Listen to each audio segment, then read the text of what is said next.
ఎలా అనిపిస్తుంది? జన సైనికులు దీన్ని ఎలా సెలబ్రేట్ చేసుకుంటున్నారు?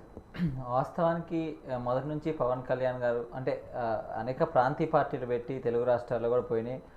ఓన్ అనుభవం ఏంటంటే ప్రజారాజ్యం పవన్ కళ్యాణ్ గారు బ్రదర్ చిరంజీవి గారు పెట్టిపోయింది. ఆయన పార్టీ పెట్టిన రోజు నుంచి కూడా ప్రజలకి మంచి చేయాలనే కోరికతోనే పార్టీ పెట్టారు. ఆ ఆశయంతోనే పనిచేశారు. మీరు అన్నట్లు పవన్ కళ్యాణ్ గారిని చాలామంది చాలా విధంగా అవహేళనలు చేశారు. ఆయన రాజకీయాలకు అన్ఫిట్ అన్నారు. 2024 ఎలక్షన్స్ తర్వాత పారిపోతారు అన్నారు. చాలా విధాలుగా పలు రకాలుగా అన్నారు. కానీ ఆయన ప్రజలకు సేవ చేయాలని ఏదైతే సంకల్పం ఉందో ఆ సంకల్పం ముందు మొత్తం ఓడిపోయినాయి. ఎందుకంటే 2019 ఓటమి ఇంకొక ఏ నాయకుడికైనా ఈ దేశంలో వచ్చుంటే ఖచ్చితంగా ఆ రోజే పార్టీ మూసేది. కానీ నాకు అధికారమే కాదు, ఖచ్చితంగా ప్రజలకు సేవ చేయాలంటే ప్రజా సమస్యల తరపున కూడా పోరాడవచ్చని 2019లో డిసైడ్. ఈ 5 సంవత్సరాల్లో ప్రజలు ఉన్నారు. ప్రతి సమస్యని ఇసుక కొరత దగ్గర నుంచి మొదలు పెట్టుకుంటే భవన నిర్మాణ కార్మికుల దగ్గర మొదలు పెట్టుకుంటే కరోనా టైంలో చేసిన వైసీపీ చేసిన అరాచకాల దగ్గర నుంచి స్థానిక సంస్థల్లో వైసీపీ చేసిన అరాచకాల దగ్గర నుంచి మద్యపాన నిషేధం పేరుతో వాళ్ళు ఆడిన ప్రజల యొక్క ఆరోగ్యాలతో ఆడిన వికృత క్రీడ దగ్గర నుంచి దాంట్లో చేసిన పెద్ద స్కామ్ దగ్గర నుంచి ఇట్లా చెప్పుకుంటా పోతే పవన్ కళ్యాణ్ గారు వైఎస్ఆర్సీపీకి ఒక ప్రత్యామ్నాయంగా అంటే ఒక ప్రతిపక్షంగా ప్రజల ప్రతిపక్షంగా ఆ రోజు కనపడిన పరిస్థితి కనపడింది.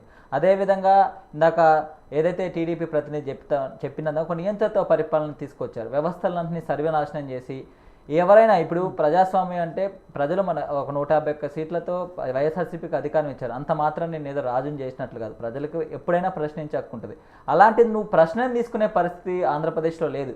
ఒక ప్రతిపక్ష నాయకుడు అడగకూడదు, ఒక ఎమ్మెల్యే అడగకూడదు, ఒక పవన్ కళ్యాణ్ 7% ఓట్ షేర్ వచ్చిన పవన్ కళ్యాణ్ గారు అడగకూడదు, ఒక ఏ పౌరుడు అడగకూడదు, చివరికి న్యాయమూర్తులు కూడా జడ్జిమెంట్ ఇవ్వకూడదు. న్యాయమూర్తులు జడ్జిమెంట్ ఇచ్చినా వాళ్ళ మీద వ్యక్తిగత హననం చేస్తారు. ఈ రోజున జగన్మోహన్ రెడ్డి గారు కానీ జక్కంపూడి రాజా గారు ప్రెస్ మీట్ కూడా నేను చూడటం జరిగింది. ప్రజలు మమ్మల్ని ఎందుకు ఓడించారో అర్థం కావట్లేదు.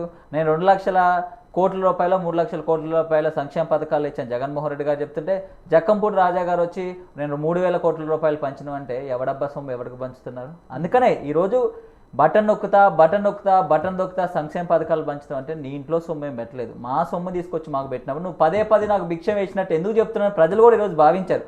సంక్షేమ పథకాల విషయంలో కూడా వీళ్ళకి తెలుస్తూ ఉంది. ఒక చేతి తెచ్చి ఇంకో చేతితో లాక్కుండా మద్యపాన నిషేధం ఉంది. ప్రజలు పిచ్చోళ్ళు అండి. మద్యపాన నిషేధం అన్ని విడతల్లో చేసుకుంటా వస్తా ఓన్లీ 5 స్టార్ హోటల్లోనే మద్యం దొరుకుతుందని చెప్పినప్పుడు అందరం మహిళలు ఓటేశారు. ఈ రోజున వాళ్ళ భర్తలకు ఆరోగ్యాల పరిస్థితి ఏమైంది అంటే 200 రూపాయలు ఉండాల్సిన మందు 400 రూపాయలు చేసి వాళ్ళ బినామీ కంపెనీలతో మందు అమ్మించి ఆ మందు డబ్బులు ఎక్కడికి వెళ్తున్నాయో తెలవకుండా మద్యపానం చేసి ఈరోజు సమాజాన్ని చికా చేసిన పరిస్థితి కనపడుతుంది. ఇసుక విషయంలో అన్ని విషయాల్లో కూడా జగన్మోహన్ రెడ్డి గారి ఫెయిల్యూర్ కనపడతా ఉంటే వాళ్ళ అహంకారం.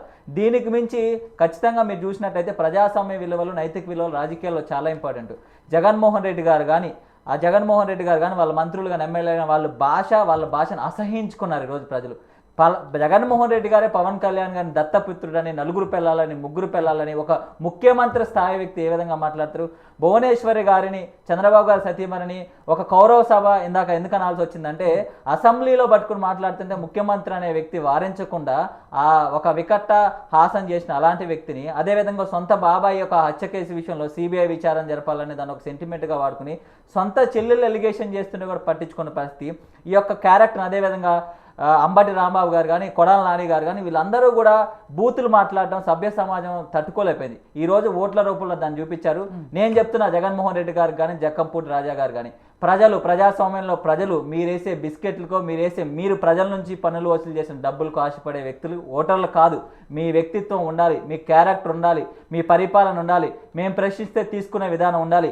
ఇవన్నీ విధానాలు కలిపితే ప్రజాస్వామ్యంలో నాయకుడు అవుతారు. ఏదో మా దగ్గర పన్నుల రూపంలో వసూలు చేసి మళ్ళీ పంచిపెట్టి మీరు ఎందుకు ఓట్లేదు అంటే మీరు అర్హులు కాదు. ఈరోజు ప్రజా తీర్పు వచ్చింది. ఒక్కొక్కరిని చిత్తుగా 60,000, 70,000, 80,000 మెజార్టీతో ఓడించారు. అలాంటప్పుడు మీరు ప్రజా తీర్పుని తీసుకోవాలి. ఎందుకంటే నా తప్పులోనే మేము అహంకారంగా ప్రవర్తించిన జక్కంపూడి రాజా గారు వచ్చి అన్నారు. మరి అదే రోజున ఆయన ద్వారంపూడి చంద్రశేఖర్ రెడ్డి పవన్ కళ్యాణ్ గారిని ఒక బూతు తిట్టినప్పుడు ఆ రోజు ఎందుకు చంద్రశేఖర్ గారు మాట్లాడలేదు? అదేవిధంగా వల్లభనేని వంశీ గారు కానీ లేకపోతే కొడాల నాని గారు కానీ ఒక రాజకీయాలకు సంబంధం లేని మహిళని ఒక నిండు అసెంబ్లీలో ఆ మాట అన్నప్పుడు ఎందుకు జక్కంపూడి రాజా గారు బయటకు వచ్చి మాట్లాడలేదు? పవన్ కళ్యాణ్ గారిని పేరుతో కాకుండా దత్తపుత్రుడు అని పిలిచినప్పుడు, ప్యాకేజీ స్టార్ అని పిలిచినప్పుడు, లేకపోతే 4 పెళ్ళని పవన్ కళ్యాణ్ వ్యక్తిగతం జీవితం చేసి వాళ్ళ బాజీ భార్య అదేవిధంగా వాళ్ళ పిల్లలని రోడ్డు మీదకి లాగినప్పుడు ఇదే జక్కంపూడి రాజా గారు ప్రశ్నించుంటే ఈరోజు జగన్మోహన్ రెడ్డి గారి విషయంలో కానీ నీ విషయంలో కానీ ఎందుకు ఓడిపోయారో తెలిసేది.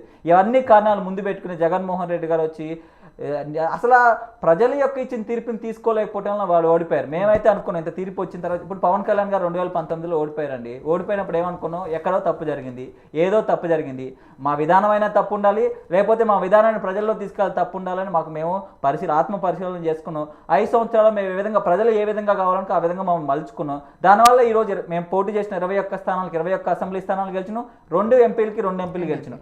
అదేవిధంగా ఈరోజు జగన్మోహన్ రెడ్డి గారు కానీ వాళ్ళ పార్టీ కానీ ఖచ్చితంగా ఇందాక బ్రదర్ అన్నట్టు ఇంకా ఈరోజు వాళ్ళు టెక్నికల్గా ప్రతిపక్షంగా లేకపోయినప్పటికీ ఈరోజు బీజేపీ, జనసేన, అదే టీడీపీ ఒక సైడ్ ఉన్నప్పుడు ఎథికల్గా వాళ్ళు ప్రతిపక్షంగా ఉంటారు. ఒక ప్రతిపక్ష పాత్ర పోషించాల్సిన అవసరం ఉంది. నేను పవన్ కళ్యాణ్ గారు మాట్లాడుతూ కూడా కక్షపూరిత చర్యలు ఉండవు, నాకు వైసీపీ కానీ జగన్మోహన్ రెడ్డి గారితో కానీ ఎటువంటి వ్యక్తిగత కక్షలు లేవు, మేము పరిపాలన మీద దృష్టి పెడతామని అంత హుందాతనంగా పవన్ కళ్యాణ్ గారు ప్రకటించారు. చంద్రబాబు గారు ప్రకటించడం అదే హుందాతనంగా ప్రతిపక్ష పాత్ర పోషించండి.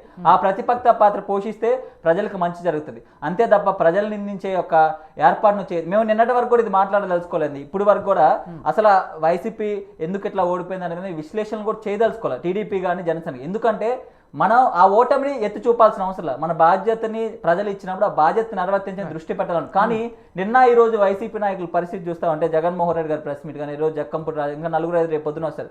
ప్రజలు నిందించే ఒక పరిస్థితి ఉంది. ఆ ప్రజల నిందను మానుకోవాలని మేము వైసీపీ నాయకులకి తెలియజేస్తున్నాం. సో రాజారెడ్డి గారు, ఏదైతే కూటమి నాయకులు ఇన్ని సీట్లతో భారీ మెజార్టీ వస్తుందని ఎక్స్పెక్ట్ చేయలేదో, వైసీపీ నాయకులు కూడా ఇన్ని తక్కువ సీట్లు వస్తాయని ఎక్స్పెక్ట్ చేసి ఉండరు. సరే, సర్వేలన్నీ కొంతవరకు ఈసారి వైసీపీ అధికారంలోకి రాకపోవచ్చు అని చెప్పినప్పటికీ ఇన్ని తక్కువ సీట్లు మాత్రం ఏ సర్వే ఇవ్వలేదు. అలాంటిది వైసీపీ నాయకులు కూడా ఊహించలేదు. కనీసం ప్రతిపక్ష హోదాలో కూడా కూర్చునే పరిస్థితిలో లేని అన్ని సీట్లు వచ్చాయి అంటే దానికి అంటే కారణాలు ఏమిటి అనేది ఈపాటికే పార్టీ విశ్లేషించుకొని ఉంటుంది. సరే, నిన్న జగన్మోహన్ రెడ్డి గారు మాట్లాడుతూ కొంత భావోద్వేగానికి లోనయ్యారు. ఆయన ప్రజలకి కావాల్సినవన్నీ చేశాము, అయినా ఎక్కడ తప్పు జరిగింది, ఎందుకు ఓడిపోయాము అనేది కూడా ఆయన మాట్లాడుతున్నారు. కొంతమంది వాళ్ళ వైసీపీకి సంబంధించిన నాయకులు, ఓడిపోయిన ఎమ్మెల్యేలు కావచ్చు, వీళ్ళందరూ కూడా మాట్లాడుతున్నారు.